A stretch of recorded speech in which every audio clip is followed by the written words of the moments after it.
Hello everyone, thank you for joining me. We are going to talk about a wonderful subject today, whether you are young or old. This is very important information. We are going to talk about retirement. Hopefully each and every one of us will get to live a wonderful retirement and we'll be fully prepared for that, and we'll be able to be healthy and enjoy those years of our lives. This information that you're going to learn in this video is going to be very helpful with that. With providing retirement for you. All right, so we're going to start out with this example. I've got a picture of it here. It's exhibit 14-1. So this is the first side of it. You can find it in your book, but this is the first side of this exhibit. It just shows you here, if you were to save $2,000 every year for 10 years, starting at the age of 25 with a 9% interest rate, that by the time you are 65, you would have $545,344. So you've made 10 $2,000 deposits into this account that's going to earn 9% interest. And that was it. After the age 34, you never deposited another penny into this account. But it grew with that compound interest, which means that every time that your money earned interest, it was reinvested, and then you earned interest on your interest, and then you earned interest on that interest. So it just grew and grew and grew until by the time you're 65, it's worth $545,000. You only invested $20,000, and when you retire, it's worth $545,000. That is awesome. Let me show you another example of somebody who did a great job saving but started a little later. So at 35, if you started saving $2,000 and you saved that every year all the way up until the point that you were 65, you have invested a total of $62,000. So at that same interest rate, what do you think your retirement account is now? It's $352,000. So I don't understand, because the first example we only invested $20,000. This example we invested $62,000. But by the time retirement comes, we have $200,000 less in our account. Why is that? It's all because of investing so early. Investing early makes a huge difference, and this is an awesome example of that. So I just wanted to show you that, just doing a little commercial for why investing early in retirement is so important. And you can look at that exact same example in your book. All right, so a lot of people say, you know what, I don't have to worry so much about retirement because I'm not going to have nearly as many expenses. But this is an example of a lot of the expenses that you will still have most likely when you retire. First of all, health insurance. Health insurance gets more expensive the older you get. And if you've retired, you don't have a company that's going to help pay a big portion of that. So at that, you can always get health insurance for less if you're younger and healthier, and your job's helping you pay for it. So by the time you're older, you're retired now, nobody's helping you pay for it, you probably have some kind of pre-existing condition, and just your age alone makes health insurance more expensive because you're a riskier person to insure. So health insurance is going to be higher, most likely, when you are older than it is now. And believe it or not, when you're retired, you are still going to want to have some fun. So we've got recreation on there. Maybe you like to golf. Maybe you're going to want to go to craft fairs. Maybe you want to go scuba diving. I don't know, but you're going to want to have some fun when you're retired. That's what retirement's all about. And then we still have housing we have to pay for, unless you have paid your house off at that point, which would be a wonderful goal. Also, you still have to eat. Even if you're going at 4 o'clock and eating a steak and getting the early bird special, you still have the expense of food, and you still have to buy clothing and transportation. There's still cost of pensions, and you have to consider inflation, because your money is not going to buy as much as it would have with once inflation occurs. Let's look at a little diagram here, a little example. This is also in the book if you want to look at it further.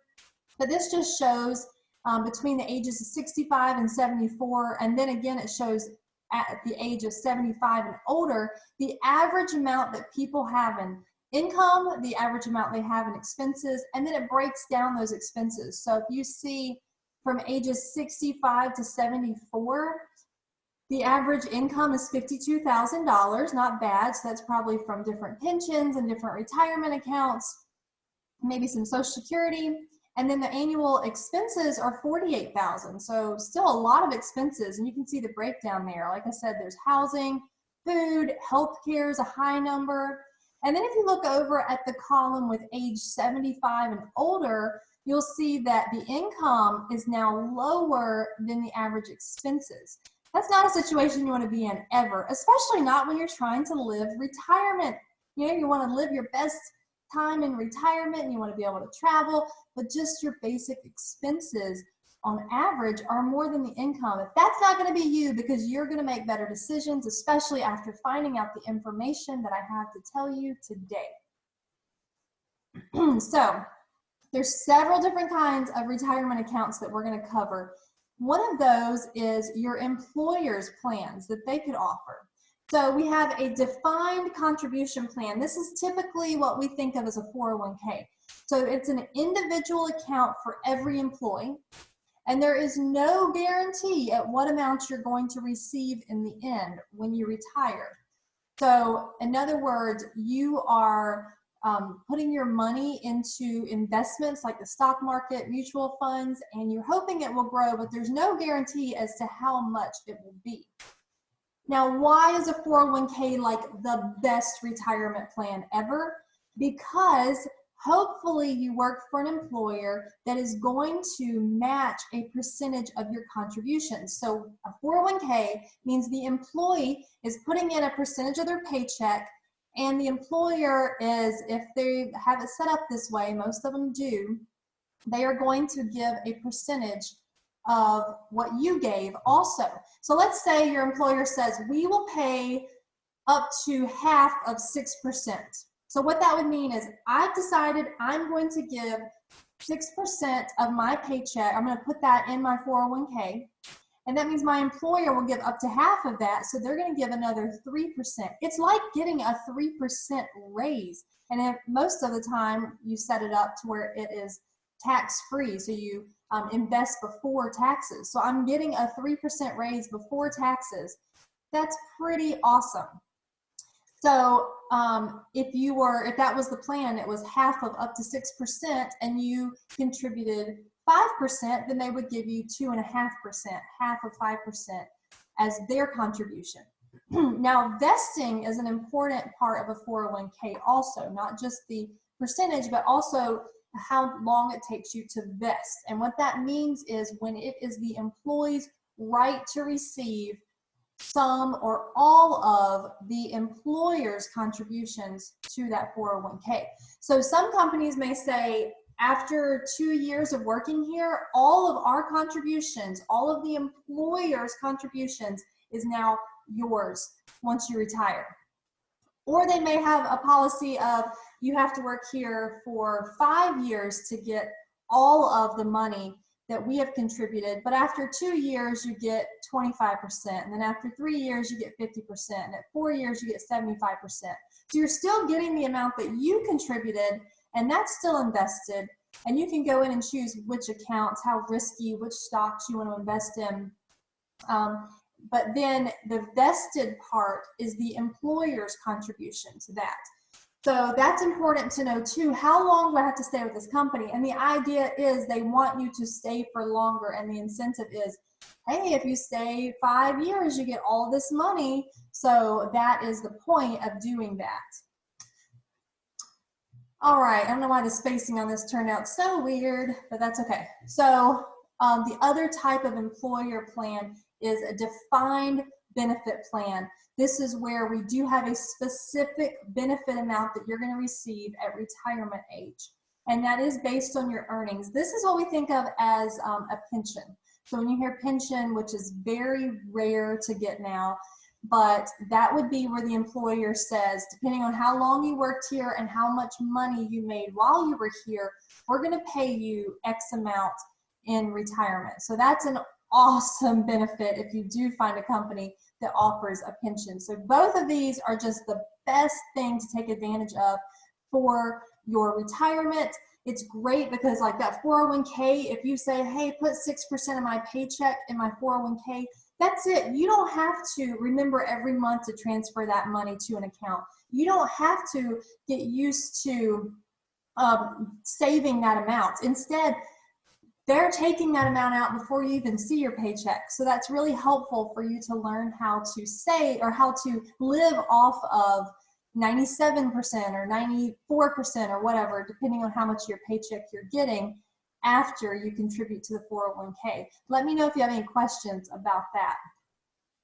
Then we also have a public pension plan. So this is where the government is going to get involved. So this is Social Security, and there's a lot of controversy about whether or not we think Social Security is going to last until all of us retire. I don't know the answer to that. All I know is that Social Security is based on the amount that you've earned over the years. You can collect it as early as 62, but if you wait later on, maybe 65 or 70, you will get more every month, but it's all a gamble, just like all investing, it's all a gamble, so you have to decide what works best for you. Just a little example of something I saw in the book here is it shows you your pre-retirement salary over there on the left-hand column, and then the percentage that Social Security will basically give you from that earnings. So if you made $20,000 before you retired, they're probably going to give you about 45% of that. So you can't live on that 45% most likely, unless you're going off the grid or whatever. But you still need other retirement. And then if you go all the way, it gets less and less depending on the percentage is less and less depending on how much you made. If you made $100,000, Social Security is probably only going to supplement 15% of that. So it's super important that you have other retirement accounts, and hopefully you will be making closer to 60 or 100,000 by the time you retire. And you're going to make sure you're putting money aside for that, because Social Security is not going to give you all of that back every month. That is not meant to be your only source of a retirement. Okay, and then there is personal retirement plans. So an IRA, which is an individual retirement account, is what we think of when we think of personal retirement plans. So there are two different kinds of IRAs, and basically you just go to a bank or just a different financial planner for a different company, and they'll sign you up for an IRA, this special account. So you're putting money into it that you can't get out until you're around 60 years old, and you have a certain amount of money. It's around 6,000. I'm not sure what the 2020 numbers are. I think in your book in 2017, you could contribute $5,500 a year if you're under 50, and if you're over 50, you can contribute $6,500 a year. The benefit of an IRA is that if you do a traditional IRA, you can you get that before you have to pay taxes. So you get to not pay taxes on the amount of money that you contribute to a traditional IRA. So that's awesome. You get to take that IRA contribution off before to get to your adjusted gross income. So you're not paying taxes on that contribution. On the other end of the spectrum, you're going to have to pay it whenever you withdraw that money at retirement age. So you are going to have to pay taxes, but it's going to be way down the road when you retire. So if you don't like the idea of that, you can invest in a Roth IRA. A Roth IRA is where you put money in after you pay taxes. And then when you take that money out at retirement, you don't have to pay taxes on it then. So basically, like everything else in investing, it's a gamble. Do you think you're going to be paying higher taxes now or later? When would you rather them take taxes out? They'll take the taxes out now with a Roth IRA or later with a traditional IRA. So that's something to consider as well. All right, this is a fun word. I tried to see if my in-person class could guess how to say this word. Nobody wanted to attempt it. It's actually KEO plan. So a KEO plan is a plan that is Tax deductible, has tax deductible contributions for the retirement of self-employed people and their employees. So even if you don't work for a big company, you have your own sign making company or whatever it may be, maybe you make jams, I don't know. You can sign up for a keto plan for you and your employees, and that can be tax deductible contributions. So we don't get into a lot of details about this, but it's just good to know that term. All right, so there are limits on personal retirement plans. So most tax-deferred retirement plans require you to start withdrawing your money either at retirement or by 70 and a half at the latest. So in other words, you can't wait until you're 90 years old and take out all that money from your retirement. You most likely have to draw it out either when you retire or by age 70 and a half. You have to start taking money out of it. It's based on how much you have to take out is based on your life expectancy. And you can see a lot of details on that on page 470. All right, annuities. We have talked about annuities starting in chapter 1, but this is getting into detail a little bit more about annuities. So it is it's a contract that you purchase from an insurance company that will give you a sum of money to be paid at a regular interval, either for a certain number of years or for the rest of your life. This is a good option if you've already maxed out your 401k, because there's a limit on how much you can put in a 401k, and you've already maxed out how much you can put in your IRA, and you just got so much money you don't know what to do with it, you can invest it in an annuity.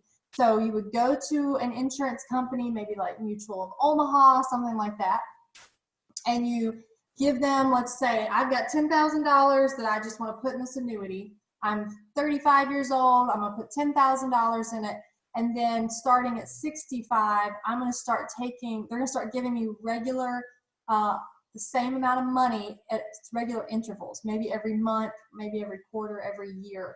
So your money at $10,000 will grow, so you're investing it, and it's going to give you a set amount of money. So I know that when I turn 65, I will start getting $500 a month, whatever it may be, for the next 20 years from this investment that I made in my 30s.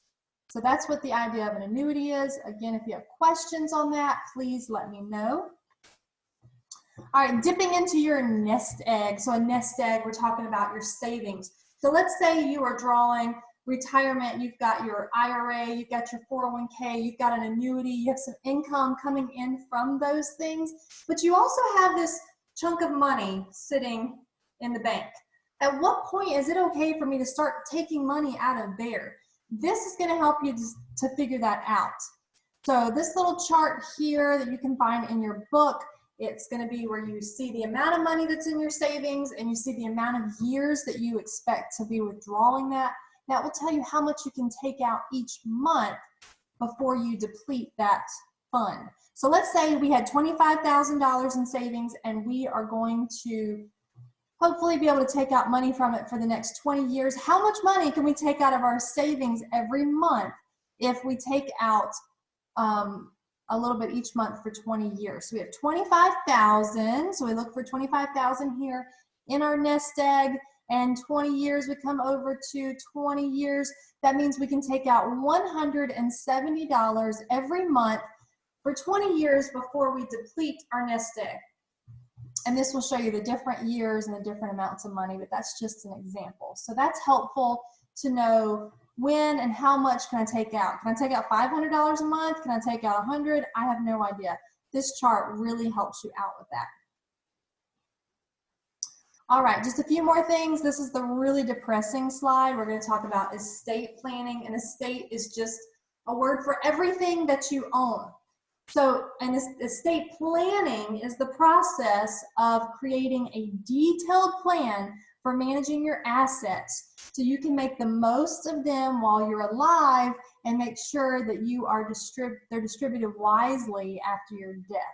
So estate is everything you own. Estate planning is making sure that you know where everything that you own is and you are planning for it for after you pass away. A beneficiary is the person that you've named to receive a portion of your estate after your death. So after you die, who is going to get your assets? Oh, actually, this is the super depressing slide. Sorry. Legal aspects to estate planning. So first there is a will. So that's a legal document that tells who you want your property to be distributed to. This kid gets this much, this kid gets that much. Ooh, I love that kid even more, I'm gonna give him that much. Or you can give them all even amounts, whatever it may be. The will tells where all of your good stuff, all your assets are gonna go after you pass away. A trust is very similar. It's a legal arrangement as well, through which one's assets are held by a trustee. So it's very similar to a will, but you can have both of those. Probate, praise the Lord, I've never had to go through this, but probate is the legal procedure of providing a valid or invalid will. So this is after somebody passes away. You're trying to make sure that their will is put into place properly.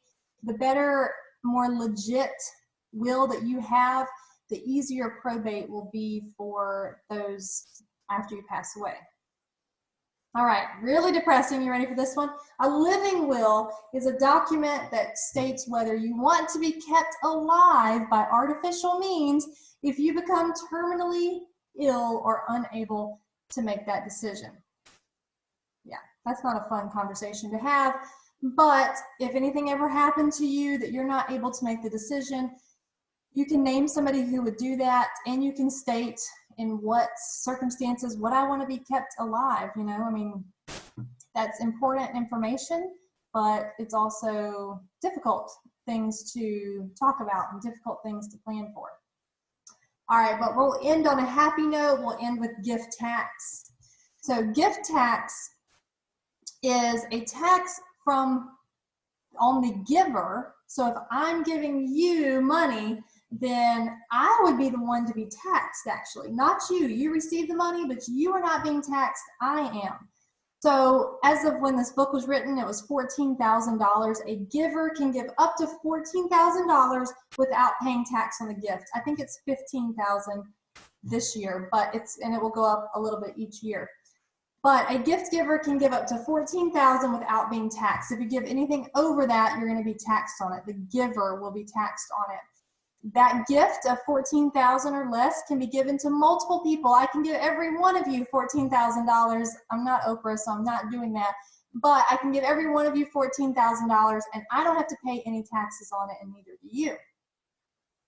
A married couple can also give people the $14,000. I could give you $14,000. My husband could give you $14,000, and it's still tax-free. So if you got two people giving the money, then you can double it, basically. Oh, there was one more thing I was going to mention on that, is that not only, or if you want to avoid having to pay tax on it and you're trying to help somebody pay their medical bills or their school loans, you can avoid paying tax on it by paying it directly to the school or directly to the hospital or wherever they owe the medical bills to. That would avoid the scenario of having to pay taxes on it. So that is our retirement and a few other things that I wanted to discuss today for chapter 14. Please don't forget to do your homework. Again, that is how you get attendance. And you also have a test coming up. It is due on Monday. Please reach out with any questions you're struggling with. I want to be able to help you with those. And I hope that you have a fantastic rest of your week.